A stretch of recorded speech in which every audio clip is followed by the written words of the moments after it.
আমাদের পাড়ায় আজকে দীপের বিয়ের পাকা কথা হয়েছে, তার জন্য জোকার দিতে ডেকেছে।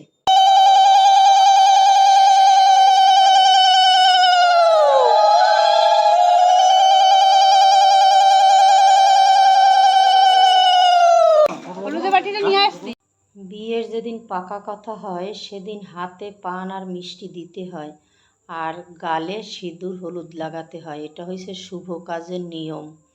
তো রাত্রে বলে একটু লাইটের ব্যবস্থা কম, আমরা সবাই রাস্তায়, সবাই খুব মজা করছে। আর আমাদের পাড়ায় যদি কোনো অনুষ্ঠান হয় তাইলে খুব আনন্দ হয়। এটা হয়েছে আমাদের এই পাড়ার একটা ঐতিহ্য। সবাই খুব আনন্দ করছে।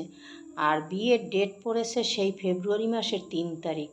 বিভিন্ন কারণে পিছিয়ে গেছে। ছেলের বাবা মার জন্ম মাস, তারপরে ভাদ্র মাস পড়েছে, কার্তিক মাস, পৌষ মাস, এই বিভিন্ন কারণে পড়েছে ফেব্রুয়ারি মাসের 3 তারিখ।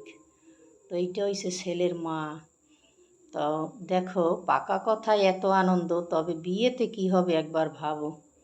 সবাই মিলে কত আনন্দ করছি, মিষ্টি খাচ্ছি। বন্ধুরা, এটা হলো পার্ট 1 ভিডিও। এরপরে পার্ট 2, 3, 4 এটা দেখাবো আবার ফেব্রুয়ারি মাসের 2 তারিখে। রাখি, টাটা।